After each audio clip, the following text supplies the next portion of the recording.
ইসলামের দৃষ্টিতে স্বপ্ন শুধু আমাদের চিন্তা ভাবনার প্রতিচ্ছবি নয়, বলতে হবে যে স্বপ্ন হচ্ছে 3 প্রকার। কিভাবে বুঝবো আমি যে স্বপ্নটা দেখেছি এই স্বপ্নটা সত্য কিনা?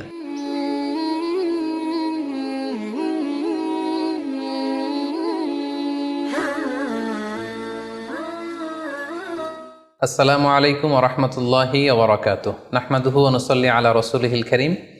আম্মা বা'দু ফাআউযু বিল্লাহি মিনাশ শাইতানির রাজীম। বিসমিল্লাহির রহমানির রহিম।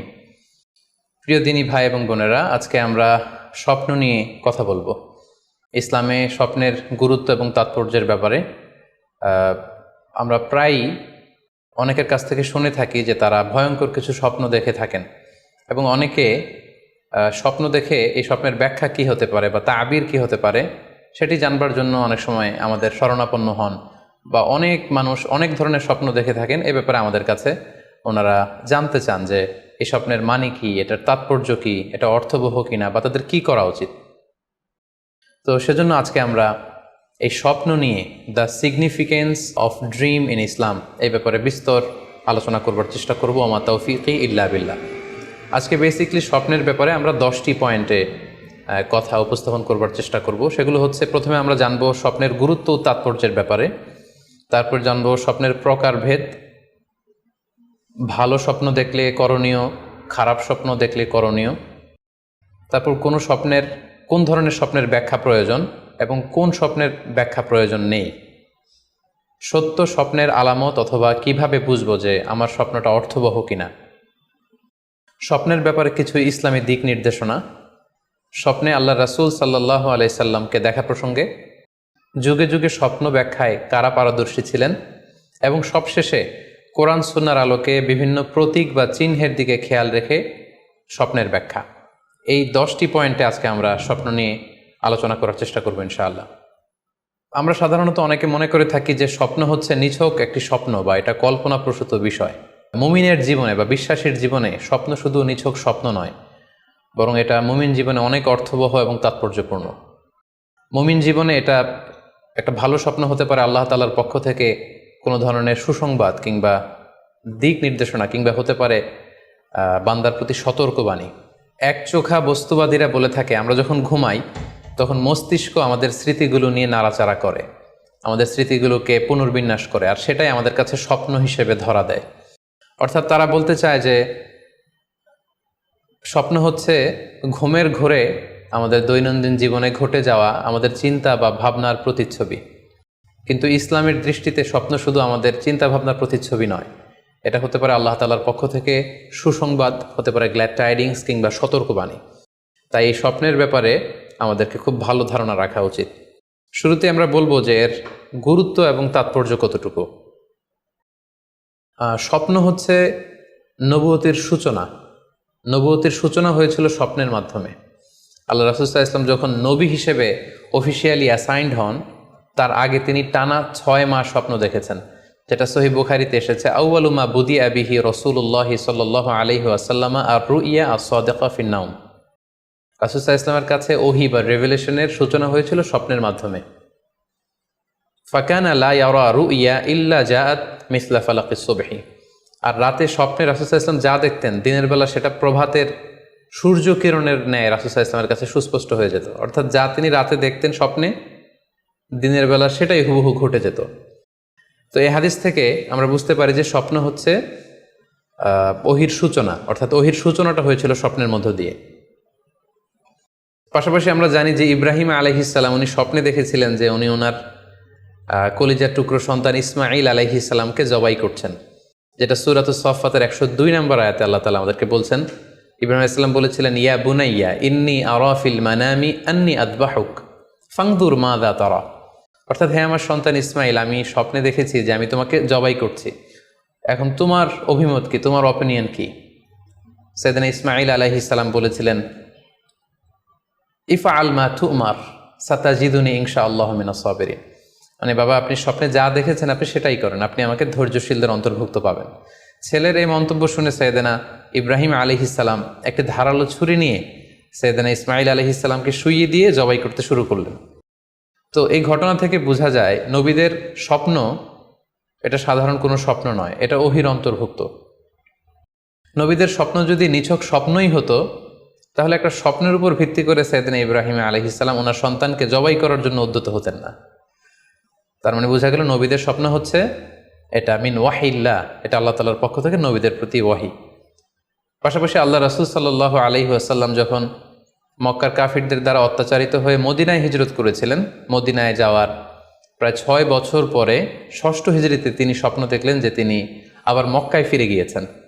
সেখানে তিনি মসজিদুল হারামে প্রবেশ করেছেন এবং বাইতুল্লাহ শরীফ তিনি তাওয়াফ করছেন। তো এই স্বপ্ন দেখার পরে আল্লাহ রাসূল সাল্লাল্লাহু আলাইহি ওয়াসাল্লাম সাহাবাদেরকে নিয়ে ওমরা করার জন্য মক্কায় রওনা হলেন। এটাই প্রমাণ করে যে স্বপ্ন যদি নবীদের জন্য নিছক স্বপ্ন হতো তাহলে এই ঝুঁকি, এই রিস্ক আল্লাহ রাসূল সাল্লাল্লাহু আলাইহি ওয়াসাল্লাম নিতেন না। কিন্তু এই ঝুঁকি নিয়েও তিনি ওমরা করতে গিয়েছিলেন, যদিও সে বছর তিনি ওমরা করতে পারেননি, ওনাকে ফিরে আসতে হয়েছিল। তৎপরবর্তী বছর অর্থাৎ 7ম হিজরিতে তিনি এই ওমরাটি সম্পাদন করেছিলেন। তো এই আয়াত এবং রাসূল সাল্লাল্লাহু আলাইহি ওয়াসাল্লামের এই ঘটনাকে কেন্দ্র করে বোঝা যায় স্বপ্ন শুধু নবীদের জন্য স্বপ্ন নয়, এটা ওহীর অন্তর্ভুক্ত। সূরাতুল ফাতিহা আল্লাহ তাআলা ইরশাদ করছেন, লাকাদ সাদাকাল্লাহু রাসূলাহুর রুইয়া বিল হক লা তাদখুলুন্নাল মাসজিদাল হারামা ইনশাআল্লাহ।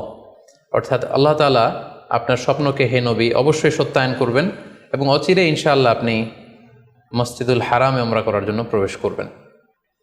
তাহলে প্রথমে আমরা জানলাম যে নবীদের কাছে ওহীর সূচনা, বিশেষ করে রাসূল সাল্লাল্লাহু আলাইহি ওয়াসাল্লামের কাছে ওহীর সূচনা হয়েছিল স্বপ্নের মধ্যে দিয়ে। এরপর আমরা জানলাম নবীদের স্বপ্ন নিছক স্বপ্ন নয়, এটা ওহীর অন্তর্ভুক্ত। এই পর্যায়ে আমরা জানব যে বিশ্বাসীদের জন্য, যারা মুমিন, তাদের জন্য স্বপ্নের গুরুত্ব কতটুকু। সেক্ষেত্রে আমরা সহিহ বুখারীর একটা হাদিস উল্লেখ করতে পারি, যেখানে আল্লাহ রাসূল সাল্লাল্লাহু আলাইহি ওয়াসাল্লাম বলেছেন, লাম ইয়াবকা মিনান নবুওয়াতি ইল্লাল মুবাশশিরাত। অর্থাৎ নবুয়ত আর পৃথিবীতে নেই, নবী হওয়ার সুযোগ আর পৃথিবীতে নেই, নবুয়ত বন্ধ হয়ে গিয়েছে। কিন্তু আল্লাহ তাআলার পক্ষ থেকে মুবাশশিরাত কিন্তু বন্ধ হয়নি, মুবাশশিরাত আসবে। সাহাবা জিজ্ঞেস করলেন, ওমাল মুবাশশিরাত, হে আল্লাহ রাসূল মুবাশশিরাত কি? আল্লাহ রাসূল সাল্লাল্লাহু আলাইহি ওয়াসাল্লাম বললেন, আর রুইয়া আস-সালেহা। মুবাশশিরাত হচ্ছে সত্য স্বপ্ন। বিশ্বাসীরা যখন রাত্রিবেলা সত্য স্বপ্ন দেখবে, বিশ্বাসীদের জন্য সত্য স্বপ্ন বা সুন্দর স্বপ্ন নিছক স্বপ্ন নয়, এটা আল্লাহ তাআলার পক্ষ থেকে গ্ল্যাড টাইডিংস, সুসংবাদ হতে পারে অথবা সতর্ক করা হতে পারে। এমনকি আল্লাহ রাসূল সাল্লাল্লাহু আলাইহি সাল্লাম বলেছেন যে ভালো স্বপ্ন হচ্ছে নবুয়তির 46 ভাগের 1 ভাগ। সহিহ বুখারীতে এসেছে, আল্লাহর হাবিব সাল্লাল্লাহু আলাইহি ওয়াসাল্লাম ইরশাদ করেন, আর রুইয়া আস-সালিহা জুজউন মিন 46 জুজআন মিনান নবুওয়া। অর্থাৎ ভালো স্বপ্ন বা সত্য স্বপ্ন নবুয়তির 46 ভাগের 1 ভাগ। Could you imagine that? কি করে একজন বিশ্বাসী স্বপ্ন নবুয়তির 46 ভাগের 1 ভাগ হতে পারে? তার মানে মুমিনের স্বপ্ন, একজন বিশ্বাসীর স্বপ্নকে আল্লাহ তাআলা অনেক বেশি গুরুত্ব দিয়েছেন। এটা শুধু স্বপ্ন নয়, এটা হতে পারে আল্লাহ তাআলার পক্ষ থেকে একটা গাইডেন্স, হতে পারে কোনো গ্ল্যাড টাইডিংস, সুসংবাদ, হতে পারে কোনো সতর্কতা বাণী।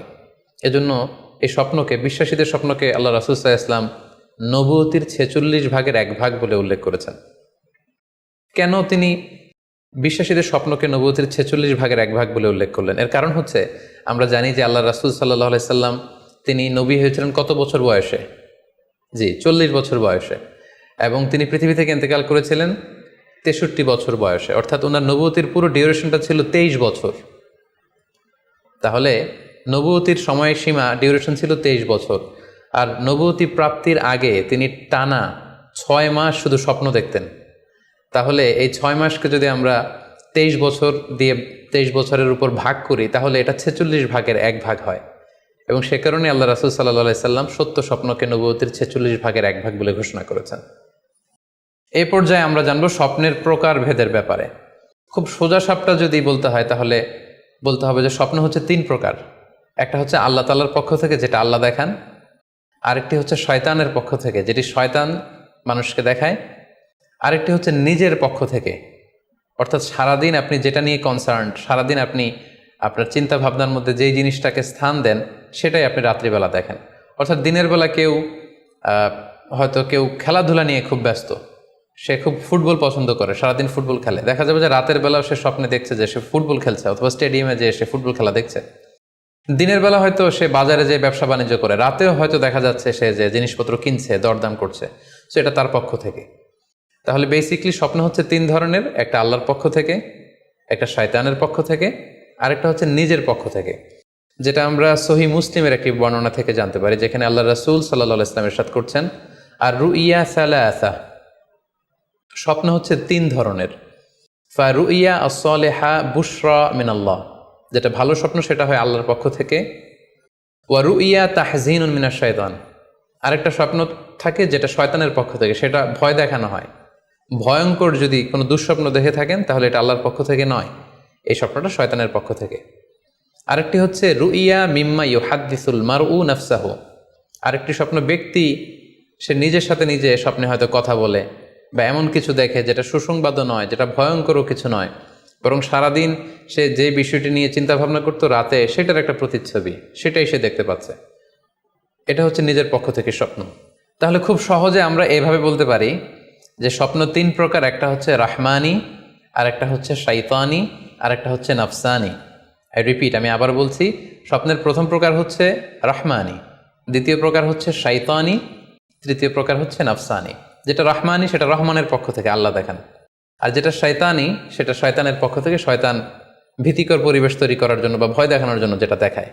আরেকটা হচ্ছে নাফসানি, যেটাকে বলা হয় আদগাস ও আহলাম, যেটার কোনো মিনিং হয় না, অর্থাৎ নিজের পক্ষ থেকে নিজের চিন্তা ভাবনার প্রতিচ্ছবি। তাহলে শুরুতে আমরা জানবার চেষ্টা করব যে রাহমানি, যেটাকে আরবিতে বলা হচ্ছে রুইয়া বা রুইয়া সাদেকা বা সালেহা, সেটা কি, এবং সেটা যদি আমরা দেখি সেক্ষেত্রে আমাদের করণীয় কি। এক্ষেত্রে আমরা সহি বুখারীর একটি হাদিসকে উল্লেখ করতে পারি, যেখানে আল্লাহ রাসূল সাল্লাল্লাহু আলাইহি ওয়াসাল্লাম ইরশাদ করেছেন, ইদা রাআ আহাদুকুম রুইয়া ইউহিব্বুহা, তোমাদের কেউ যদি কোনো স্বপ্ন দেখে যে স্বপ্নটা সে পছন্দ করে, মানে স্বপ্নটা দেখে he feels good or she feels good, তার ভালো লাগছে, তাহলে বুঝতে হবে ফা ইন্নামা হিয়া মিনাল্লাহ, এই স্বপ্নটা আল্লাহর পক্ষ থেকে, এটা সাধারণ স্বপ্ন নয়, এটা খুবই অর্থবহ স্বপ্ন। তখন সে কী করবে, ফালিয়াহমাদিল্লাহ আলাইহা, সে তখন এই সুন্দর স্বপ্ন দেখার কারণে আল্লাহ শুকরিয়া করবে। ওয়াল ইউহাদ্দিস বিহা, এবং চাইলে সে এই স্বপ্নের কথা মানুষের কাছে বর্ণনা করতে পারে বা শেয়ার করতে পারে। তাহলে সহিহ বুখারীর এই হাদিসের ভাষ্য অনুযায়ী আমরা যেটা বুঝলাম, আমরা যদি ভালো কোনো স্বপ্ন দেখি তাহলে 3টি কাজ করা যেতে পারে। প্রথমত আল্লাহর প্রশংসা করা, যেহেতু আমি ভালো একটি স্বপ্ন দেখেছি, আল্লাহর শুকরিয়া বা প্রশংসা আমরা করতে পারি। দ্বিতীয়ত চাইলে সুসংবাদ হিসেবে এই স্বপ্নটা আমি কারোর সাথে শেয়ার করতে পারি। আর 3 নাম্বার হচ্ছে এমন ব্যক্তিকে আমি শেয়ার করব যে আমাকে ভালোবাসে বা যে আমার শুভাকাঙ্ক্ষী, তা না হলে আমি হিংসার শিকার হতে পারি।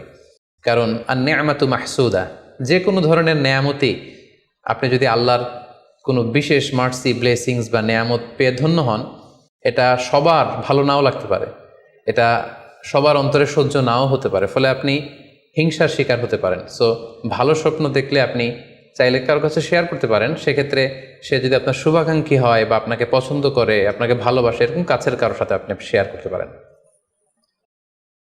আমরা সবাই নিঃসন্দেহে এরকম ভালো ভালো স্বপ্ন দেখতে চাই, আমরা কেউই ভয়ঙ্কর কোনো স্বপ্ন দেখতে চাই না। আমরা নিঃসন্দেহে এমন স্বপ্ন দেখতে চাই রাতের বেলায় যেই স্বপ্নে আল্লাহ তাআলার পক্ষ থেকে আমাদের জন্য দিক নির্দেশনা থাকবে, অথবা কোনো সুসংবাদ থাকবে, কিংবা থাকবে আগাম কোনো সতর্কতা বাণী। এ জাতীয় ভালো স্বপ্ন যদি আমরা দেখতে চাই তাহলে আমাদের কি করা উচিত? সেক্ষেত্রে সর্বপ্রথম আমাদের যেটা করতে হবে, আমাদেরকে সত্যবাদী হতে হবে। সাধারণত সত্যবাদীদের স্বপ্ন সত্য হয়ে থাকে। যেখানেই সত্য সেখানেই যেন আমার অবস্থান হয়, আমি যেন সবসময় সত্যের পক্ষে থাকি। 2 নম্বর হচ্ছে আকলুল হালাল, আমাকে হালাল খেতে হবে। যারা হালাল খায় তাদের স্বপ্ন সাধারণত সত্য হয় এবং অর্থবহ স্বপ্ন হয়। পাশাপাশি আল্লাহ তাআলার দেয়া যে আদেশ নিষেধ সেগুলো আমাকে মেনে চলতে হবে। 4 নম্বরে রাত্রিবেলা আমি যখন ঘুমাবো আমাকে অজু করে ঘুমাতে হবে। ওয়ায়ানামু আলা তাহারা, পবিত্রতার সাথে যদি কেউ ঘুমায় তাহলে অজু করে ঘুমালে রাতে সে যে স্বপ্ন দেখবে সাধারণত সে স্বপ্নটি সত্য হয়। যদি সম্ভব হয় ক্যাবলামুখী হয়ে শোয়া, ক্যাবলামুখী হয়ে আমরা শুতে পারি। এই বিষয়গুলো যদি আমরা এনশিওর করতে পারি, অর্থাৎ সত্যবাদী হওয়া, হালাল খাবার খাওয়া, আল্লাহর দেয়া বিধিনিষেধ সবসময় মেনে চলবার চেষ্টা করা, রাত্রিবেলা অজু অবস্থায় ঘুমানোর অভ্যেস করা, পাশাপাশি ক্যাবলামুখী হয়ে শোয়ার চেষ্টা করা, এই বিষয়গুলো যদি আমরা মেনটেন করার চেষ্টা করি তাহলে আমরা যে স্বপ্নগুলো দেখব সেগুলো সত্য স্বপ্ন হবে বলে আমরা আশা করি। প্রিয় সুধী, এবারে আমরা জানব স্বপ্নের দ্বিতীয় প্রকারের ব্যাপারে, অর্থাৎ যেটাকে আরবিতে বলা হচ্ছে হলম, বা আমরা বলেছি শয়তানি, যেটা শয়তানের পক্ষ থেকে আসে। সেক্ষেত্রে শয়তান এটা সাধারণত মানুষকে ভয় দেখানোর জন্য ঘুমের মধ্যে তার কোনো অকল্যাণ করার জন্য যে স্বপ্নটা দেখায় এটা হচ্ছে শায়তানি। সেক্ষেত্রে সহিহ মুসলিমের একটি হাদিসের কথা আমরা এখানে উল্লেখ করতে পারি। সেখানে আল্লাহ রাসূল সাল্লাল্লাহু আলাইহি ওয়াসাল্লাম বলেছেন, আর রুইয়া মিন আল্লাহ, ভালো স্বপ্ন হচ্ছে আল্লাহর পক্ষ থেকে, ওয়াল হুলমু মিনাশ শাইতান, আর খারাপ স্বপ্ন হচ্ছে শয়তানের পক্ষ থেকে।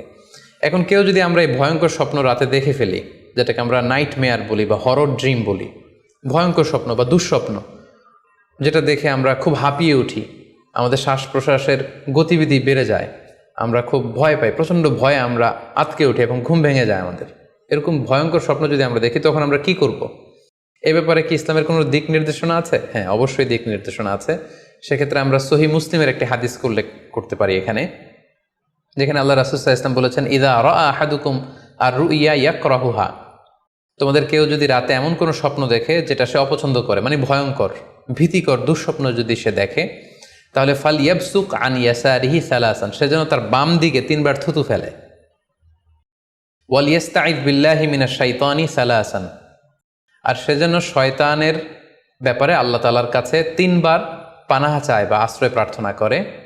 ওয়াল ইয়াতাহাওয়াল আন জামবিহি আল্লাযী কানা আলাই, আর যে পাশে হয়ে সে শুয়েছিল সে পাশ চেঞ্জ করে অন্য পাশ হয়ে যেন সে ঘুমায়। সুবহানাল্লাহি বিহামদি, কত চমৎকার দিক নির্দেশনা। এবং সুনানে ইবনু মাজায় আরও একটি সহিহ হাদিস আমরা এখানে উল্লেখ করতে পারি, যেখানে আল্লাহ রাসূল সাল্লাল্লাহু আলাইহি ওয়াসাল্লাম বলেছেন, ইযা রাআ আহাদুকুম রুইয়া ইয়াকরাহুহা, কেউ যদি রাতে খারাপ বা ভয়ঙ্কর কোনো স্বপ্ন দেখে, ফালিয়াতাহাওয়াল, সে যেন তার বিছানা চেঞ্জ করে নেয়, জায়গা চেঞ্জ করে নেয়।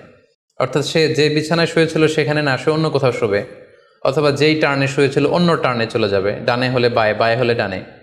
ওয়াল ইয়াতফুল আন ইয়াসারিহি সালাসান, এবং তার বাম দিকে যেন সে 3 বার থুতু ফেলে।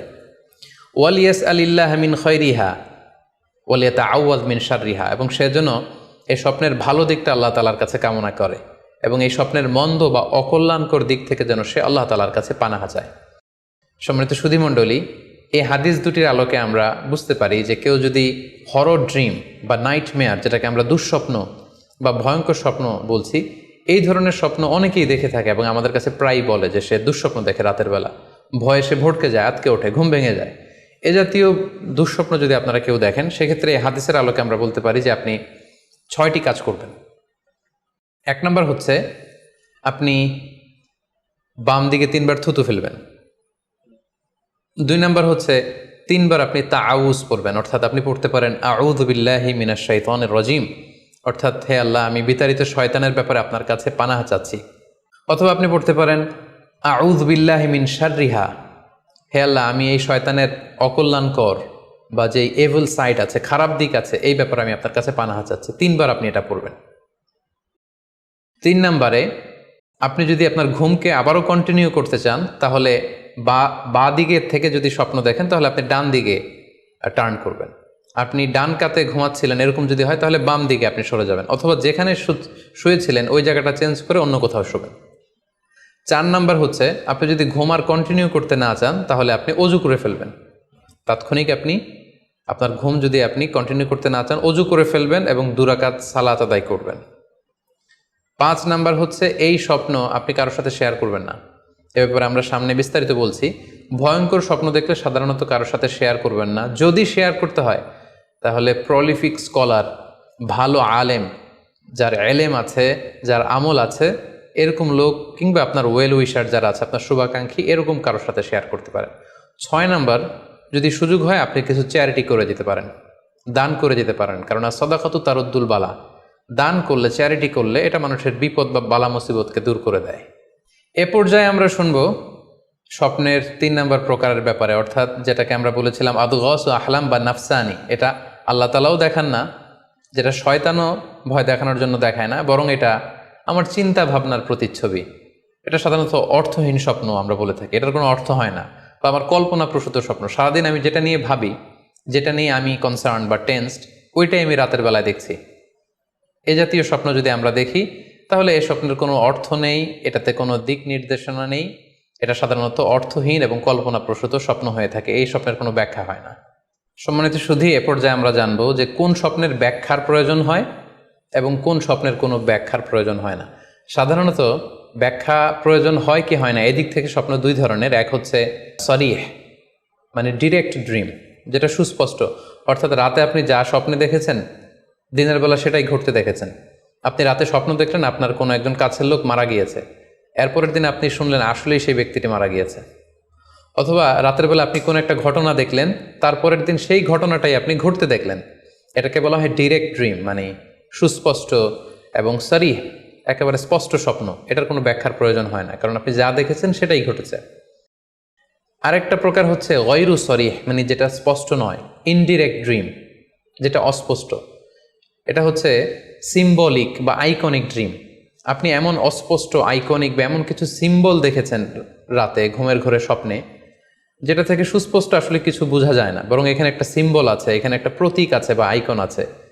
এই জাতীয় যে স্বপ্নগুলো আছে সাধারণত এগুলোর ব্যাখ্যার প্রয়োজন হয়, যেহেতু আপনি বুঝতে পারছেন না যে এটা দিয়ে আসলে কি বোঝানো হচ্ছে। সম্মানিত সুধী, এ পর্যায়ে আমরা জানার চেষ্টা করব যে সত্য স্বপ্নের আলামত কি কি, অর্থাৎ কিভাবে বুঝবো যে আমি যে স্বপ্নটা দেখেছি এই স্বপ্নটা সত্য কিনা বা অর্থবহ কিনা। অনেকে আমাদের কাছে জানতে চায় যে আমি এই স্বপ্নটা দেখেছি, এটা কি সত্য স্বপ্ন, এটা কি অর্থবহ স্বপ্ন, বা এটা কি আল্লাহর পক্ষ থেকে কোনো গাইডেন্সমূলক বা দিক নির্দেশনা বা সুসংবাদমূলক স্বপ্ন। কিভাবে আমরা বুঝতে পারি? কিছু আলামত রয়েছে, কিছু নিদর্শন রয়েছে, যেগুলোর আলোকে কিন্তু আমরা সহজেই বুঝতে পারি যে স্বপ্নটা সত্য কিনা। সুনানে আবু দাউদের এক বর্ণনায় আল্লাহ রাসূল সাল্লাল্লাহু আলাইহি ওয়াসাল্লাম ইরশাদ করেছেন, আসদাকুন নাসি রুইয়া আসদাকুহুম হাদিসা। যে ব্যক্তি সত্য কথা বলে বেশি, তার স্বপ্ন সত্য হয় বেশি। তাহলে সহজে আমরা বুঝলাম, আপনি যদি সত্যবাদী হন, সাধারণত আপনার স্বপ্নগুলো জেনারেলি সত্য হবে। সেক্ষেত্রে সত্য স্বপ্ন বা অর্থবহ স্বপ্ন চেনার প্রথম আলামত হচ্ছে এই স্বপ্ন দেখে আপনার ভাল লাগবে। You feel good after seeing the dream. আপনি স্বপ্ন দেখার পরে আপনার খুব স্বস্তি লাগবে, আপনার ভালো লাগবে, আপনার কাছে এই স্বপ্নটা পছন্দ হবে, খুব ভালো লাগবে স্বপ্নটা। যদি এরকম ফিলিং হয় আপনার, তাহলে আপনি বুঝবেন এই স্বপ্নটা সত্য ছিল এবং অর্থবহ ছিল। 2 নাম্বার হচ্ছে true dreams are very short and concise. সত্য স্বপ্ন খুবই শর্ট হয়, কনসাইজ হয়। আরবিতে যেটাকে বলা হয় ওয়াদেহা জালিয়া, খুবই শর্ট, স্পষ্ট, ক্লিয়ার এবং কনসাইজ।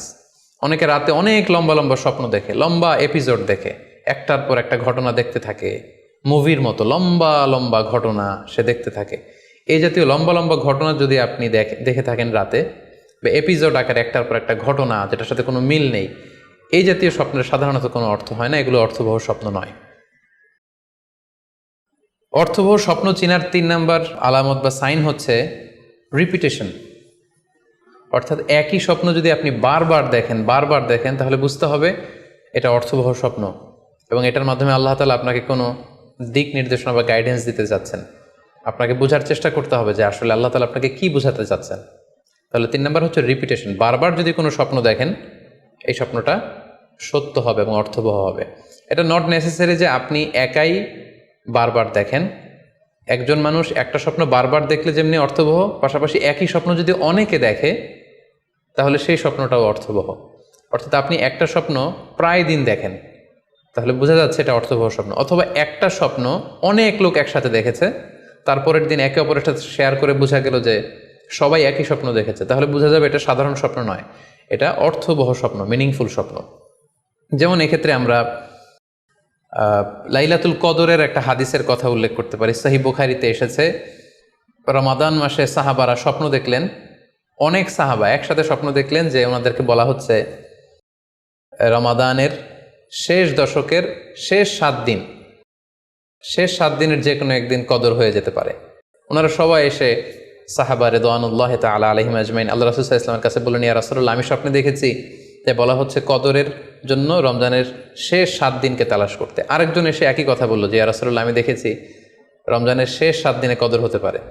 তো এরকম অনেক সাহাবা যখন আল্লাহ রাসূল সাল্লাল্লাহু আলাইহি ওয়াসাল্লামের কাছে এসে এই ঘটনা বলল, তখন আল্লাহ রাসূল সাল্লাল্লাহু আলাইহি ওয়াসাল্লাম বললেন, আরা রুইয়াকুম কদ তাওয়াতাআত ফিস সাবঈল আওয়াখির, যে আমি দেখতে পেলাম যে তোমাদের স্বপ্নটা রমজানের শেষ 7 দিনের ব্যাপারে ঐকমত্য হয়েছে, একই ধরনের স্বপ্ন তোমরা সবাই দেখেছো, তাই তোমরা রমজানের শেষ দশকের শেষের 7 দিনে কদর তালাশ করো। রমজানের শেষ দশকের শেষ 7 দিনে কদর হয়ে যাওয়ার সম্ভাবনা বেশি। সেই বুখারীর এই হাদিসের আলোকে কিন্তু আমরা বুঝতে পারলাম যে একটি স্বপ্ন, একই ধরনের ঘটনা যদি অনেকে দেখে তাহলে এটা অর্থবহ। পাশাপাশি এক্ষেত্রে আমরা আজানের হাদিসটি উল্লেখ করতে পারি।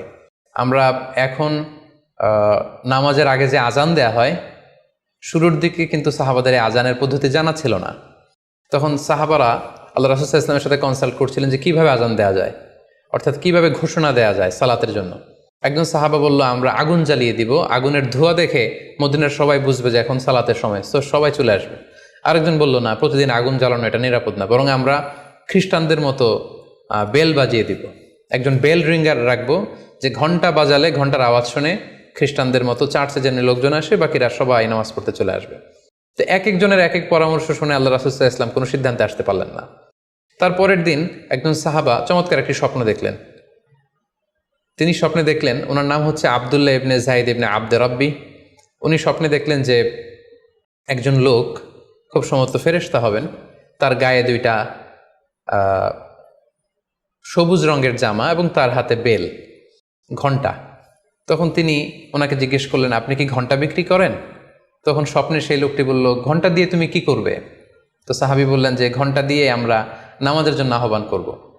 তো স্বপ্নে সেই সবুজ কাপড় পরিহিত লোক বলল যে ঘণ্টার চাইতেও যদি চমৎকার একটা আইডিয়া তোমার সাথে শেয়ার করি, সেটাকে তুমি শুনবে? সাহাবী বললেন, হ্যাঁ শুনবো। তখন তিনি বললেন, ঘণ্টা না বাজিয়ে তোমরা উঁচু একটা জায়গায় দাঁড়িয়ে আল্লাহু আকবার, আল্লাহু আকবার, আল্লাহু আকবার, আল্লাহু আকবার, আশহাদু আল্লা ইলাহা ইল্লাল্লাহ, আশহাদু আন্না মুহাম্মাদুর রাসূলুল্লাহ, এই বাক্যগুলো তোমরা বলবে। এই বাক্যগুলোর মধ্য দিয়ে আল্লাহর বরত্বের ঘোষণা হবে, রাসূল সাল্লাল্লাহু আলাইহি ওয়াসাল্লামের রিসালাতের ঘোষণা হবে, মানুষকে চমৎকার বাক্যে নামাজের দিকে ডাকাও হবে, ফলে লোকজন নামাজেও চলে আসবে। এই চমৎকার কথা শুনে সাহাবা তো অবাক হয়ে গেলেন, ওনার ঘুম ভেঙে গেল। উনি সকালবেলা আল্লাহ রাসূল সাল্লাল্লাহু আলাইহি ওয়াসাল্লামের কাছে এসে পুরো ঘটনা শোনালেন যে একজন লোককে আমি দেখলাম হাতে ঘণ্টা, আমি বললাম ঘণ্টা কিনবো সালাতের আহ্বানের জন্য, তিনি আমাকে এই কয়েকটা বাক্য শিখিয়ে বললেন, ঘণ্টা না বাজিয়ে এই বাক্যগুলো দিয়ে আহ্বান করলে কেমন হয়। আল্লাহ রাসূল সাল্লাল্লাহু আলাইহি ওয়াসাল্লাম এই স্বপ্নের কথা শুনে তিনি অভিভূত হলেন। তিনি বললেন, তুমি ঠিকই দেখেছ, তুমি সঠিক স্বপ্ন দেখেছ। যেহেতু বেলালের কণ্ঠ খুব দরাজ, বেলালকে ডাকো, আমাদের ঘণ্টাও বাজানোর দরকার নেই, আগুন জ্বালানোর দরকার নেই, বেলালকে বাক্যগুলো মুখস্থ করিয়ে দাও। বেলাল মসজিদে নববীর পাশে দাঁড়িয়ে আওয়াজ করে এই আজান দিবে, এই ঘোষণা দিবে। এই আজান শুরু হলো। বেলাল রাদিয়াল্লাহু তাআলা আনহু একটা উঁচু জায়গায় দাঁড়িয়ে আল্লাহু আকবার, আল্লাহু আকবার বলে তিনি আজান দিতে শুরু করলেন। এই বাক্যগুলো শুনে সাইয়েদনা ওমরে ফারুক দৌড়াতে দৌড়াতে আল্লাহ রাসূল সাল্লাল্লাহু আলাইহি ওয়াসাল্লামের কাছে আসলেন। এসে বললেন, ইয়া রাসূলুল্লাহ, বেলাল এই বাক্যগুলো কোত্থেকে শিখেছে? গত রাতে তো আমি দেখেছি যে আমাকে একজন লোক বলেছে যে তোমরা এই বাক্যগুলোকে ব্যবহার করে লোকজনকে সালাতের জন্য আহ্বান করো। আল্লাহ রাসূল সাল্লাল্লাহু আলাইহি ওয়াসাল্লাম শুনে অবাক হলেন। অর্থাৎ ওই সাহাবী ঠিক যেমন স্বপ্ন দেখেছেন, ইসলামের দ্বিতীয় খলিফা সাইয়েদনা ওমরে ফারুক রাদিয়াল্লাহু তাআলা আনহু উনিও একই স্বপ্ন দেখেছেন। তার মানে একই স্বপ্ন যদি একাধিক লোকজন দেখে থাকে, সেটা যেমনি অর্থবহ, আবার আপনি একাও যদি একটি স্বপ্ন বারবার বারবার দেখেন, সেটাও অর্থবহ। আমরা আজান যে কিভাবে ইন্ট্রোডিউস হলো মুসলিম কমিউনিটির মধ্যে, এই হাদিসের আলোকে বুঝতে পারি যে কোনো স্বপ্ন আপনি বারবার দেখলে বা অনেকে একই স্বপ্ন দেখলে সে স্বপ্নটা অর্থবহ হবে। অর্থবহ স্বপ্ন দেখার 4 নম্বর সাইন হচ্ছে শেষ রাতের স্বপ্ন সাধারণত অর্থবহ হয়, অর্থাৎ লাস্ট 1/3 অফ দ্য নাইট, রাতের শেষাংশে যদি আপনি ফজরের আগ দিয়ে যে স্বপ্নটা মানুষ দেখে, সাধারণত এই স্বপ্নটা অর্থবহ হয়, এটা সত্য স্বপ্ন হয়। কারণ এই টাইমে আল্লাহ তাআলা প্রথম আকাশে নেমে আসেন বা মনোনিবেশ করেন এবং ডাকতে থাকেন, কার রিজিকের দরকার আমি রিজিক দেব, কার অর্থের দরকার আমি অর্থ এর ব্যবস্থা করে দেব, কার কি দরকার আমার কাছে চাও, অসুস্থরা আমি তাদেরকে সুস্থ করে দেব। সো ওই টাইমে আল্লাহ তাআলার বিশেষ একটা রহমত পৃথিবীতে নেমে আসে, ফলে শেষ রাতের স্বপ্ন সাধারণত অর্থবহ স্বপ্ন হয়। পাশাপাশি হাদিসে এসেছে যে কিয়ামতের আগ দিয়ে মুমিনরা যে স্বপ্নগুলো দেখবে, এই স্বপ্নগুলো সাধারণত অর্থবহ হবে। অর্থাৎ কিয়ামতের একেবারে আগ মুহূর্তে যখন মুসলমানরা খুব স্ট্রাগল করবে, মুসলমানরা যখন খুব বিপদে থাকবে, তখন মুসলমানদের যে স্বপ্নগুলো তারা রাতের বেলা দেখবে, এগুলো মিথ্যা হবে না, বেশিরভাগ স্বপ্নই সত্য হবে, অর্থবহ হবে। যেটা আমরা সহিহ বুখারীর একটা হাদিস থেকে জানতে পারি, যেখানে আল্লাহ রাসূল সাল্লাল্লাহু আলাইহি ওয়াসাল্লাম ইরশাদ করেছেন, ইযা ইকতারাবা যামানু লাম তাকাদ রুইয়াল মুমিনি তাকযিব, অর্থাৎ কিয়ামতের সময় যত ঘনিয়ে আসবে, কাছাকাছি আসবে, মুমিন বা বিশ্বাসীদের স্বপ্ন ঠিক তত সঠিক হতে থাকবে। মুমিনদের তখনকার স্বপ্ন বেশিরভাগই সত্য হবে, সেটা মিথ্যা হবে না। তাহলে এই হাদিস থেকে আমরা জানলাম কিয়ামতের আগ দিয়ে মুমিনরা যে স্বপ্নগুলো দেখবে, এগুলো সত্য হবে, অর্থবহ হবে। এ পর্যায়ে আমরা জানবার চেষ্টা করব যে স্বপ্নের ব্যাপারে কিছু ইসলামিক দিক নির্দেশনা রয়েছে। আমরা যদি এই দিক নির্দেশনাগুলো, গাইডেন্সগুলো মেনে চলি, তাহলে স্বপ্ন নিয়ে আমাদের খুব একটা কনফিউশনে থাকতে হবে না। সেক্ষেত্রে প্রথম গাইডলাইন হচ্ছে অপ্রয়োজনে স্বপ্ন অন্যের সাথে শেয়ার না করা। Do not mention the dream for interpretation except a prolific scholar or any well wisher to you. কেউ যদি খুব বড় আলেম হয়ে থাকেন, শায়েখ হয়ে থাকেন, তার ইলম আছে, আমল আছে, এরকম কারো কাছে শেয়ার করতে পারেন। অথবা আপনার শুভাকাঙ্ক্ষী, আপনাকে ভালো অ্যাডভাইস করতে পারে, আপনাকে পছন্দ করে, এরকম লোক ছাড়া কারো কাছে স্বপ্ন শেয়ার করা যাবে না। সুনানে তিরমিজিতে স্বপ্ন অন্যের সাথে শেয়ার না করার ব্যাপারে একটি হাদিস এসছে, যেখানে আল্লাহ রাসূল সাল্লাল্লাহু আলাইহি সাল্লাম বলেছেন, লা ইয়াকুসুহা ইল্লা আলা ওয়াদ্দিন, অর্থাৎ যে তোমাকে পছন্দ করে এমন কারো কাছে ছাড়া স্বপ্ন শেয়ার করবে না। অথবা আউজি রাইন, এমন লোক যে ডিসিশন দিতে পারে, he can advise you, he can provide you the right decision, এরকম লোক যদি আপনার কাছের শুভাকাঙ্ক্ষীদের মধ্যে থেকে কেউ থেকে থাকে, আপনি তার সাথে শেয়ার করতে পারেন। ওয়ালা ইউহাদ্দিসু বিহা ইল্লা লাবিবান আও হাবিবান, সে আপনার হাবিব, সে আপনার বন্ধু, সব কাছের লোক, বজম ফ্রেন্ড, আপনার শুভ কামনা করে সব সময়, এই জাতীয় লোকের কাছে আপনি স্বপ্ন শেয়ার করতে পারেন। অন্য এক বর্ণনায় এসেছে, ওয়ালা ইয়াকুসুর রুইয়া ইল্লা আলা আলিমিন আও নাসিহ, স্বপ্ন শেয়ার করতে হলে ভালো আলেমের কাছে শেয়ার করো, অথবা নাসিহ, যে তোমাকে ভালো অ্যাডভাইস করতে পারবে, উপদেশ দিতে পারবে, এরকম কারো কাছে শেয়ার করো, অন্য কারো কাছে নয়। সুনানে তিরমিজিতে এ ব্যাপারে একটি বাব রচনা করা হয়েছে, যে বাবু লা তাকুসুর রুইয়া ইল্লা আলা আলিম আও নাসিহ, আলেম বা শুভাকাঙ্ক্ষী নসিহতকারী ছাড়া কারো কাছে স্বপ্ন শেয়ার করা যাবে না। এর কারণ হচ্ছে, আমরা আগেই বলেছি যে আপনি স্বপ্নে যদি ভালো কিছু দেখে থাকেন, এটা এমন কারো কাছে যদি শেয়ার করেন যে আপনাকে পছন্দ করে না, তাহলে আপনি হিংসার শিকার হতে পারেন। সেক্ষেত্রে আমরা সূরা ইউসুফের 5 নম্বর আয়াতের কথা খেয়াল করতে পারি, যেখানে ইউসুফ আলাইহিস সালাম বলেছিলেন যে ইয ক্বালা ইউসুফু লি আবিহি ইয়া আবাতি ইন্নী রাআইতু আহাদা আশারা কাওকাবান ওয়াশ শামসা ওয়াল কমারা রাআইতুহুম লি সাজিদিন ক্বালা ইয়া বুনাইয়া লা তাকসুস রুইয়াকা আলা ইখওয়াতিকা ফায়াকিদু লাকা কাইদা। ছোট্ট ইউসুফ আলাইহিস সালাম তিনি স্বপ্নে দেখলেন যে চন্দ্র, সূর্য এবং আকাশের 11টা তারা সব কিছু ওনার সম্মানে সিজদায় লুটিয়ে পড়েছে। তো ইয়াকুব আলাইহিস সালাম ওনার ছেলেকে বললেন যে, বাবা ইউসুফ, খবরদার, সাবধান, এই স্বপ্নের কথা তুমি তোমার ভাইদেরকে বলতে যেও না। যদি তুমি তোমার ভাইদের সাথে এই চমৎকার স্বপ্নের কথা শেয়ার করো, তাহলে ফায়াকিদু লাকা কাইদা, তারা তোমাকে নিয়ে হিংসা করবে, ষড়যন্ত্র করবে। তাহলে আমরা বুঝলাম যে যার তার কাছে চাইলে আমরা স্বপ্ন শেয়ার করতে পারবো না, বরং এক্ষেত্রে বুঝে শুনে সাবধানে শেয়ার করতে হবে। এক্ষেত্রে মুস্তাদরেকে হাকিমে একটি চমৎকার হাদিস উল্লেখ হয়েছে, সেটি হচ্ছে কেন যে কারো কাছে স্বপ্ন শেয়ার করা যাবে না, করলে সমস্যা কি। সেক্ষেত্রে বলা হয়েছে যে ফাইন্না রুইয়া তাকাউ আলামা তুআব্বার, অর্থাৎ স্বপ্নের ব্যাখ্যা তেমনই হয়ে থাকে যেমন এটার ব্যাখ্যা করা হয়। এই ব্যাপারটা কিন্তু সাধারণ কোনো কথা নয়। আপনি একজনের কাছে, যার কোনো জ্ঞান নেই স্বপ্নের ব্যাপারে, হুট করে তার কাছে স্বপ্নের ব্যাখ্যা জানতে চাইলেন, আর তিনিও হুট করে এমন একটা ব্যাখ্যা করে দিল, ফলে দেখা যাবে উনি যেটা ব্যাখ্যা করেছেন সেটাই ঘটবে আপনার জীবনে। সো স্বপ্নের কথা যে কারো কাছে বলতে নেই। ফাইন্না রুইয়া তাকাউ আলামা তুআব্বার, কেননা স্বপ্নের ব্যাখ্যা তেমন হয়ে থাকে যেমন এটার ব্যাখ্যা করা হয়। সো ব্যাখ্যা যদি কেউ করতে চান, আপনি ভালো ব্যাখ্যা করবেন, জেনে শুনে বুঝে তার শুভাকাঙ্ক্ষী হয়ে সুন্দর ব্যাখ্যা করবেন, কেননা খারাপ কোনো ব্যাখ্যা করে দিলে সেই ব্যাখ্যাই হয়ে যেতে পারে। স্বপ্নের কথা কেন যে কোনো মানুষের কাছে শেয়ার করতে নেই, তার কারণ হিসেবে আমরা সুনানে দারমির একটি হাদিসকে এখানে উল্লেখ করতে পারি, যে হাদিসটিকে ইবনে হাজার আল আসকালানি উনি ওনার ফাথুল বারিতে হাসান বলে উল্লেখ করেছেন। আল্লাহ রাসূল সাল্লাল্লাহু আলাইহি ওয়াসাল্লামের কাছে মদিনাতে প্রায় একজন নারী এসে স্বপ্নের ব্যাখ্যা জানতে চাইতেন। সে নারী বলতেন যে, ইয়া রাসূলুল্লাহ, আমি প্রায়ই স্বপ্নে দেখি যে আমার ঘরের একটি পিলার ভেঙে গিয়েছে এবং আমি অন্ধ সন্তান প্রসব করেছি। এই নারীর স্বামী ছিল ব্যবসায়ী এবং সারা বছর ব্যবসার কারণে বিভিন্ন জায়গায় তিনি ঘুরে বেড়াতেন, এবং যখন ফিরে আসতেন, যাওয়ার সময় তিনি স্ত্রীকে প্রেগনেন্ট অবস্থায় রেখে যেতেন, অর্থাৎ গর্ভবতী, আর এই বাচ্চাকে পেটে নিয়ে এই নারী সবসময় এই স্বপ্ন দেখতে থাকতেন। তো রাসূল সাল্লাল্লাহু আলাইহি ওয়াসাল্লাম স্বপ্নের ব্যাখ্যায় বললেন, তুমি চিন্তা করো না, তোমার স্বামী সহি সালামতে ফিরে আসবে এবং তুমি সুন্দর সন্তান প্রসব করবে, ভালো সন্তান। এভাবেই চলছিল, যতবার তার স্বামী ফিরে আসে, সুস্থভাবে ফিরে আসে এবং সে সুন্দর সন্তান জন্ম দিচ্ছিল। হঠাৎ একবার সে নারী আল্লাহ রাসূল সাল্লাল্লাহু আলাইহি ওয়াসাল্লামের বাসায় এসে দেখলেন যে আল্লাহ রাসূল সাল্লাল্লাহু আলাইহি ওয়াসাল্লাম ঘরে নেই। আম্মাজান আয়েশাকে তিনি বললেন যে, আমি সবসময় এরকম স্বপ্ন দেখি। তখন আম্মাজান আয়েশা বললেন, তাহলে এই স্বপ্নের ব্যাখ্যা জানার জন্যই তুমি রাসূল সাল্লাল্লাহু আলাইহি ওয়াসাল্লামের কাছে আসো, তুমি কি স্বপ্ন দেখো? তখন সে নারী আম্মাজান আয়েশার কাছে খুলে বললেন যে, আমি স্বপ্নে দেখি যে আমার ঘরের একটি পিলার ভেঙে গিয়েছে আর আমি একটি অন্ধ সন্তান প্রসব করেছি। একথা শুনে আম্মাজান আয়েশা রাদিয়াল্লাহু তাআলা আনহা অবাক হয়ে গেলেন। তিনি বললেন, তাই নাকি?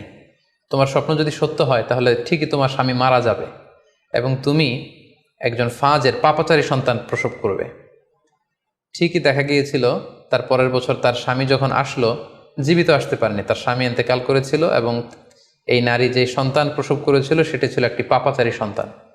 তো এই ঘটনা আল্লাহ রাসূল সাল্লাল্লাহু আলাইহি ওয়াসাল্লাম শুনে আম্মাজান আয়েশাকে বললেন, আয়েশা তুমি এটা ঠিক করোনি, তুমি যদি কখনো কারো স্বপ্নের ব্যাখ্যা করো তুমি ভালো ব্যাখ্যাটা করবে, কখনো মন্দ দিক থেকে ব্যাখ্যা করবে না, হয় চুপ থাকবে, ব্যাখ্যাই করতে যাবে না, আর যদি স্বপ্নের ইন্টারপ্রিটেশন তুমি করতে চাও তাহলে ভালো ব্যাখ্যাটা করবে।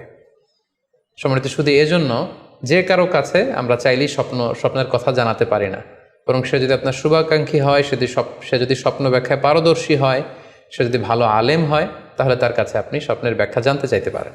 এক্ষেত্রে আমরা ইমাম মুহাম্মদ ইবনে সিরিনের আরও একটি চমৎকার ঘটনার কথা উল্লেখ করতে পারি। মুহাম্মদ ইবনে সিরিন উনি ছাত্রদেরকে নিয়ে একবার তালিম দিচ্ছিলেন।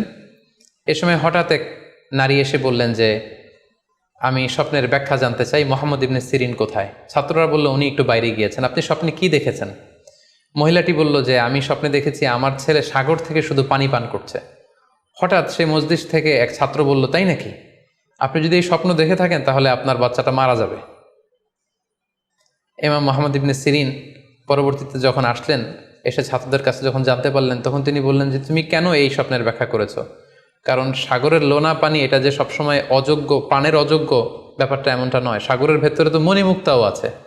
বরং আমি হলে ব্যাখ্যা করতাম যে তোমার ছেলে সাগর থেকে পানি খাচ্ছে, তোমার ছেলে অনেক বড় আলেম হবে। কিছুদিন পরে আরেক লোক এসে মুহাম্মদ ইবনে সিরিনের কাছে জানতে চাইলেন যে আমি স্বপ্নে দেখছি যে আমার ছেলে সাগর থেকে শুধু পানি নিয়ে খাচ্ছে। তিনি বললেন আশা করা যায় তোমার ছেলে অনেক বড় আলেম হবে। ঠিকই দেখা গেল কিছুদিন পরে যেই মহিলাটি স্বপ্নের ব্যাখ্যা জানতে এসেছিলেন তার ছেলেটি মারা গিয়েছে, আর ওই যেই লোক মুহাম্মদ ইবনে সিরিনের কাছে স্বপ্নের সুন্দর ব্যাখ্যা নিয়ে গেলেন তার ছেলে ওই সময়ের অনেক বড় আলেম হয়েছিল। এই জন্য সম্মানিত শুধু যে কারো কাছে স্বপ্নের ব্যাখ্যা জানতে চাইতে নেই, আর স্বপ্নের ব্যাখ্যা যদি করতে হয় ভালো ব্যাখ্যা করতে হবে, তা না হলে চুপ থাকতে হবে। স্বপ্নের ক্ষেত্রে ইসলামের যে দিক নির্দেশনা, সেক্ষেত্রে আরও একটি দিক নির্দেশনা হচ্ছে স্বপ্ন কখনো শরীয়তের দলিল হতে পারে না। কেবলমাত্র নবীদের স্বপ্নই হচ্ছে ওহী, কিন্তু আমরা যারা সাধারণ মুসলমান আমাদের স্বপ্ন কখনো শরীয়তের দলিল হতে পারে না। এটা আপনার জন্য কোনো একটা বিশেষ ধরনের অনুধাবন হতে পারে, আপনার বিশেষ ফিলিংস হতে পারে, আপনার একার জন্য কোনো ধরনের গাইডেন্স হতে পারে আল্লাহর পক্ষ থেকে, কিন্তু এটাকে শরীয়তের দলিল বলে চালিয়ে দেওয়া যাবে না।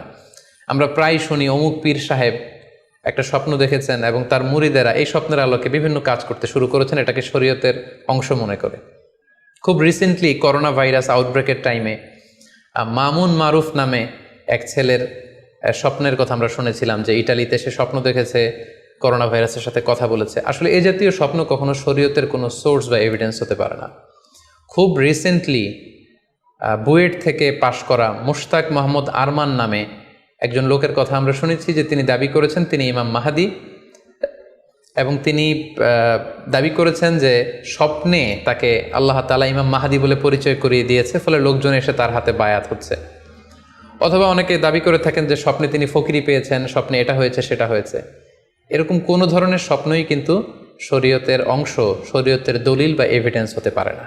এ পর্যায়ে আমরা জানবার চেষ্টা করব যে স্বপ্নে রাসূলুল্লাহ সাল্লাল্লাহু আলাইহি ওয়াসাল্লামকে দেখা প্রসঙ্গে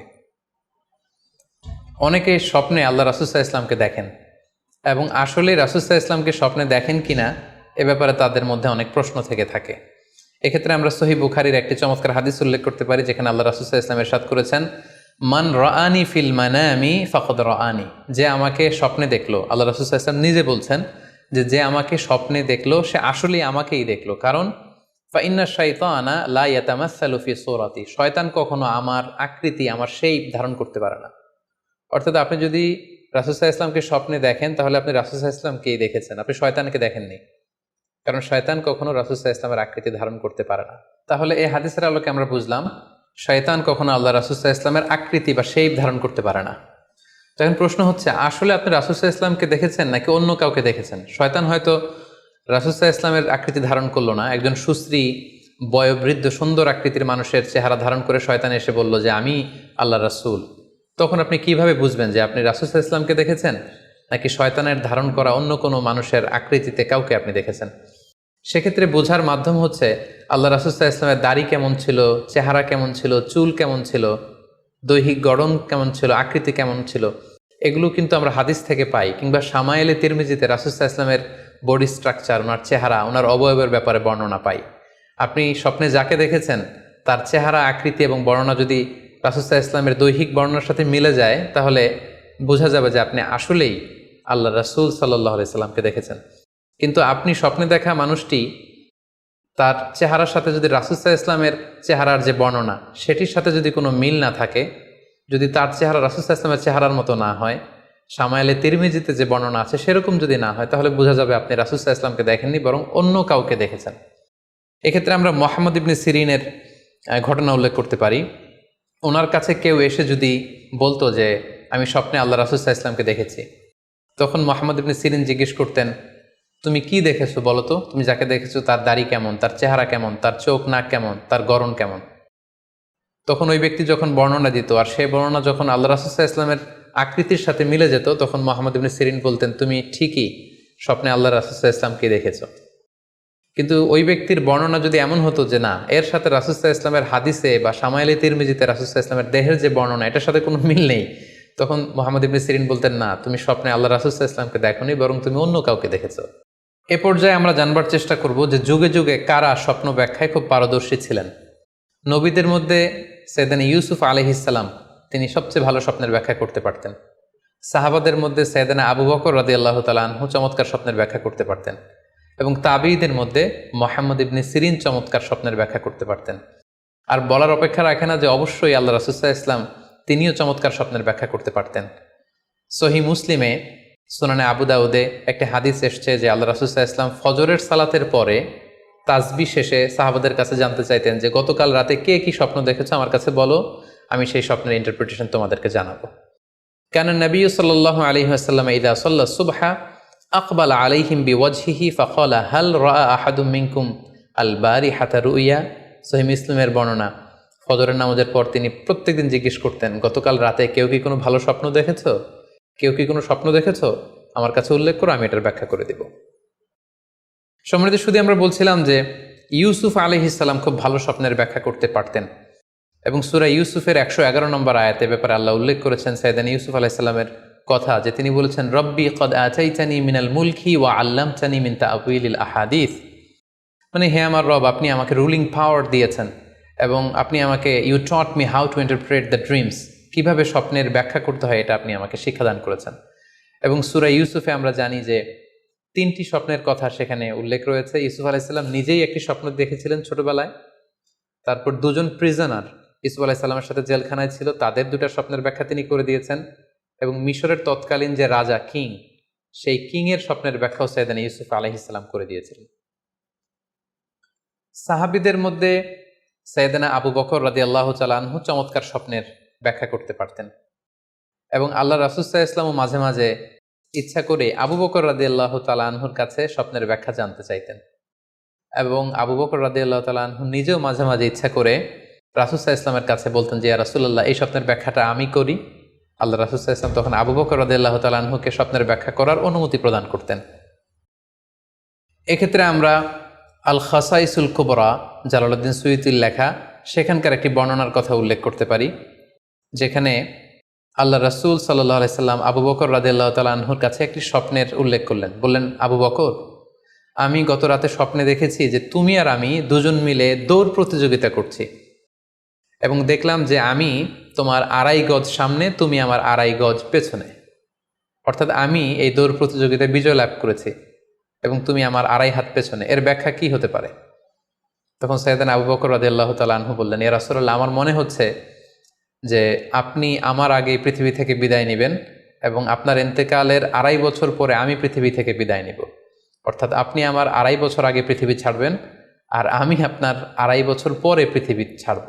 এবং আমরা যদি বাস্তবতা এবং ইতিহাস খেয়াল করি, তাহলে আমরা সেটাই দেখব যে আল্লাহ রাসূল সাল্লাল্লাহু আলাইহি সাল্লামের ইন্তেকালের 2.5 বছর পরে সাইয়েদনা আবু বকর রাদিয়াল্লাহু তাআলা আনহু তিনি ইন্তেকাল করেছিলেন।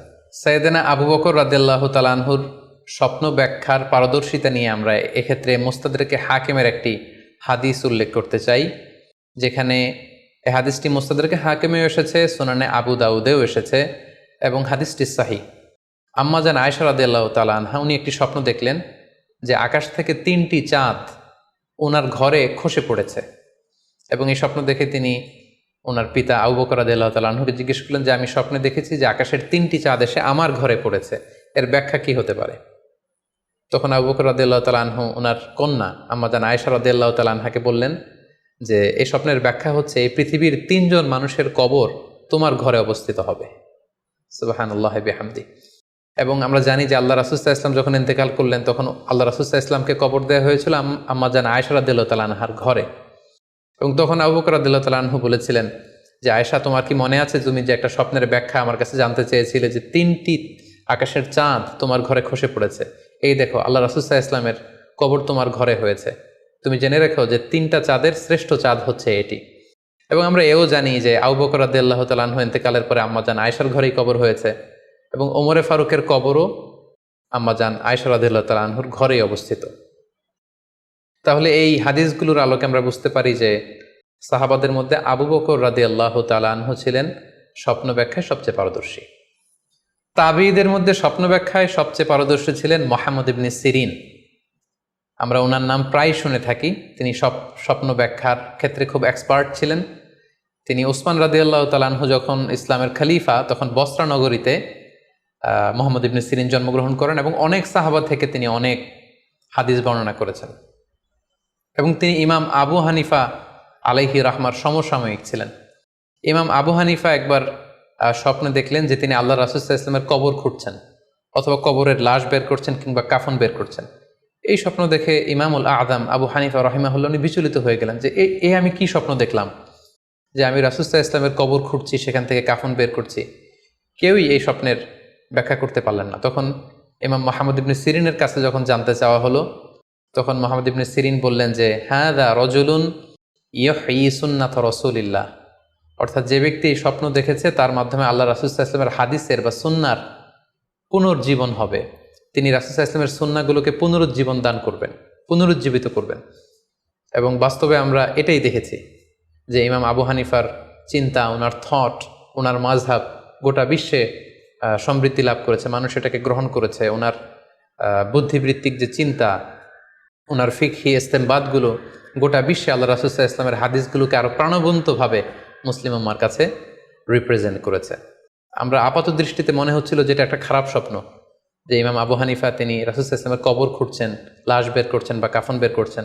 কিন্তু মুহাম্মদ ইবনে সিরিন চমৎকার ব্যাখ্যা করেছেন যে হাযা রাজুলুন ইউহয়ি সুন্নাত রাসূলিল্লাহ, এই লোক তো এমন লোক হবে যে রাসূল সাল্লাল্লাহু আলাইহি ওয়াসাল্লামের সুন্নাহকে পুনরুজ্জীবন দান করবে।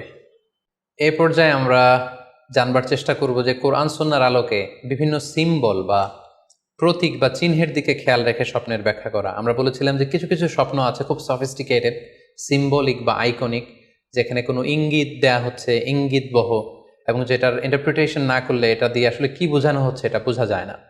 সেক্ষেত্রে কোরআন সুন্নাহর আলোকে, স্কলারদের অভিজ্ঞতার আলোকে কিছু আইকন বা সিম্বল, এগুলোর মিনিং কি হতে পারে সে ব্যাপারে আমরা জানবার চেষ্টা করব। এক্ষেত্রে আমরা বলবো যে কেউ যদি স্বপ্নে রশি দেখে, স্বপ্নে যদি সে রশি দেখে তাহলে এটা গুড সাইন। এটা কেমন যেন আল্লাহর সাথে একটা প্রতিশ্রুতির সাথে সম্পৃক্ত, কারণ আল্লাহ তাআলা কোরআনে ইরশাদ করেছেন ওয়াতাসিমু বিহাবলিল্লাহি জামিআ। আরবিতে রশি আরবি হচ্ছে হাবল, মানে ওয়াতাসিমু বিহাবলিল্লাহি জামিআ, তোমরা আল্লাহর রজ্জু বা রশিকে আঁকড়ে ধরো। তাহলে রশি দেখা মানে এখানে আমরা আল্লাহর ওয়াদাগুলো যেন পূরণ করি, আল্লাহর আনুগত্য যেন আমরা প্রপারলি করতে পারি, এটা ইঙ্গিত করছে। এরপর স্বপ্নে যদি আমরা কাক দেখি, এটা সাধারণত একটা নেগেটিভ সাইন বহন করে, কারণ কাককে আল্লাহ রাসূল সাল্লাল্লাহু আলাইহি ওয়াসাল্লাম ফাসিক বা ফুয়াইসিক বলেছেন। সো আমরা যদি স্বপ্নে কাক দেখি এটাকে আমরা পজিটিভ কোনো সাইন মনে না করে নেগেটিভ সাইন মনে করতে পারি। তৃতীয়ত, আমরা যদি স্বপ্নে লম্বা কাপড় দেখি এটা গুড সাইন। কারো গায়ে যদি লম্বা জামা থাকে তাহলে এটা গুড সাইন, আর খাটো জামা থাকলে সাধারণত এটা নেগেটিভ সাইন। এক্ষেত্রে আমরা সহিহ বুখারীর একটা হাদিসকে উল্লেখ করতে পারি। আল্লাহর হাবিব সাল্লাল্লাহু আলাইহি ওয়াসাল্লাম বলেছেন যে আমার সামনে অনেক মানুষকে পেশ করা হলো, তাদের কারো জামা নাভি পর্যন্ত, কারো জামা হাঁটু পর্যন্ত, কারো জামা পা পর্যন্ত। আর সেক্ষেত্রে ওমরে ফারুককে দেখলাম যে এত লম্বা জামা পরে সে হেঁটে যাচ্ছে, সে তার জামা টেনে টেনে নিয়ে যাচ্ছে। তো সাহাবারা বললেন মা আউয়ালতাহু ইয়া রাসূলুল্লাহ, হে আল্লাহর রাসূল আপনার এই স্বপ্ন থেকে আপনি কি বোঝাতে চাইলেন? আল্লাহ রাসূল সাল্লাল্লাহু আলাইহি ওয়াসাল্লাম বললেন আউয়ালতুহু আদ-দীন, এটা দ্বারা আমি দিনদারি বোঝাতে চাইলাম। অর্থাৎ যার জামা লম্বা তার মানে তার তাকওয়া বেশি বা তার দিনদারি বেশি। আর স্বপ্নে যদি কারো জামা খুব ছোট খাটো বা জামাহীন অবস্থায় কাউকে দেখা হয়, এটা সাধারণত তার দিনদারি কমে যাচ্ছে বা তার তাকওয়া is decreasing day after day, এটার একটা সাইন বহন করে। পাশাপাশি দুধ, স্বপ্নে যদি কেউ দেখে সে দুধ খাচ্ছে, এটা একটা ভালো সাইন। স্বপ্নে দুধ খেতে যদি দেখা হয় তাহলে তার জ্ঞান বৃদ্ধি পাবে বলে এটা একটা সাইন বা আলামত বহন করে। সেক্ষেত্রেও আমরা বুখারীর একটা হাদিস উল্লেখ করতে পারি, যেখানে আল্লাহ রাসূল সাল্লাল্লাহু আলাইহি ওয়াসাল্লাম একটা স্বপ্নের কথা সাহাবাদেরকে শেয়ার করছিলেন। তিনি বললেন যে আমাকে এক বাটি দুধ দেয়া হলো, আমি সেখান থেকে দুধ খেলাম, তারপর দেখলাম যে আমার আঙ্গুল থেকে দুধ বের হচ্ছে, আর সেখানে যে অবশিষ্ট দুধ রয়ে গেল সেটা আমি ওমরে ফারুকের মুখে দিলাম। ওমরে ফারুক সেই অবশিষ্ট দুধটা খেলো। এই স্বপ্নের কথা শুনে সাহাবারা বললেন, মা আউয়ালতা বিহি ইয়া রাসূলুল্লাহ, হে আল্লাহ রাসূল, এটা দিয়ে আপনি কি ব্যাখ্যা করলেন? ফামা আউয়ালতাহু ইয়া রাসূলুল্লাহ, আল্লাহ রাসূল সাল্লাল্লাহু আলাইহি ওয়াসাল্লাম বললেন, আল ইলম, এটা দিয়ে আমি জ্ঞানের ব্যাখ্যা করেছি। অর্থাৎ দুধ হচ্ছে জ্ঞানের প্রতীক। দুনিয়াতেও তো আমরা দেখি যে দুধ হচ্ছে সুষম একটা খাবার, খাদ্যের পুষ্টিগুণের 6টি গুণাগুণ দুধের মধ্যে পাওয়া যায়। সো কেউ যদি স্বপ্নে দেখেন যে তিনি দুধ পান করছেন, আশা করা যায় এটা তার জন্য ভালো সাইন, তার জ্ঞান বাড়বে বলে আমরা ধারণা করতে পারি। এবার স্বপ্নে যদি কেউ দেখে যে সে আজান দিচ্ছে, এটাও ভালো সাইন। স্বপ্নে আজান দেয়া এটা সাইন হচ্ছে সে হয়তো অচিরে হজ করতে যাবে। হজের সাথে আজানের কি সম্পর্ক? এর কারণ হচ্ছে সূরা হজ্জে আল্লাহ তাআলা সাইয়েদনা ইব্রাহিম আলাইহিস সালামকে যখন বলেছিলেন যে তুমি হজ শুরু করো, তখন তিনি বলেছিলেন, ইব্রাহিম তুমি আজান দাও, ওয়া আযযিন ফিন নাসি বিল হজ ইয়াতুকা রিজালা ওয়া আলা কুল্লি দামিরি ইয়াতিনা মিন কুল্লি ফাজ্জিন আমিক। অর্থাৎ হে ইব্রাহিম তুমি আজান দাও। ইব্রাহিম আলাইহিস সালাম বললেন, কোথায় আজান দিব? চারদিকে তো মরুভূমি। আল্লাহ তাআলা বললেন, ইব্রাহিম তুমি আজান দাও, এই আজানের আওয়াজ বা শব্দ পৃথিবীর সবার কানে আমি পৌঁছে দেব। তো সাইয়েদনা ইব্রাহিম আলাইহিস সালাম তখন হজের আজান দিলেন বা ঘোষণা দিলেন। আজান শব্দের অর্থ হচ্ছে অ্যানাউন্স, টু অ্যানাউন্স, মানে ঘোষণা দেয়া। সো আপনি যদি স্বপ্নে দেখেন যে আপনি আজান দিচ্ছেন বা কেউ আজান দিচ্ছে, তাহলে সে অচিরে হজ করবে বা হজ রিলেটেড কোনো একটা ব্যাখ্যা হতে পারে। এভাবে আজানকে হজের সাথে সম্পৃক্ত করা হয়েছে এবং এটা ভালো একটি স্বপ্ন। এবার স্বপ্নে যদি কেউ গর্ত দেখে যে সে গর্ত খুঁড়ছে বা তার জন্য কেউ গর্ত করছে, এটা ষড়যন্ত্রের সাথে সম্পৃক্ত। কেননা আরবি প্রবাদে আছে যে মান হাফারা হুফরাতান ওয়াকা ফিহা, কেউ যদি কারো জন্য গর্ত করে তাহলে সেই গর্তে সে নিজে আগে পড়বে। তাহলে গর্ত করা মানে অনেকটা কারো বিরুদ্ধে শত্রুতা করা বা ষড়যন্ত্র করার একটা চিহ্ন বহন করে। এবার স্বপ্নে যদি কেউ নৌকা দেখে বা শিপ দেখে, জাহাজ দেখে যে সে জাহাজে আরোহণ করছে বা নৌকায় আরোহণ করছে, এটা তার জন্য একটা ভালো সাইন। সে কোনো বিপদ থেকে মুক্তি পাবে বলে ধারণা করা যেতে পারে। কারণ সূরা আনকাবুতের 15 নম্বর আয়াতে আল্লাহ বলছেন, ফাআনজাইনাহু ওয়া আসহাবাস সাফিনাতি ওয়া জাআলনাহা আয়াতাল লিল আলামিন। অর্থাৎ আমি নূহ আলাইহিস সালাম এবং তার সাথের ঈমানদার সবাইকে আমি এই নৌকায় উঠিয়েছি এবং মহাপ্লাবন থেকে তাদেরকে আমি বাঁচিয়েছি। আর এই মহাপ্লাবনকে আমি গোটা বিশ্বের জন্য একটা নিদর্শন করে রেখেছি। সো নৌকায় ওঠা বা জাহাজে ওঠা, কোনো শিপে বা লঞ্চে ওঠা, এটা আপনি বিপদ থেকে মুক্তি পাবেন, and you are in the safe zone, এই ধরনের একটা ইঙ্গিত বহন করে।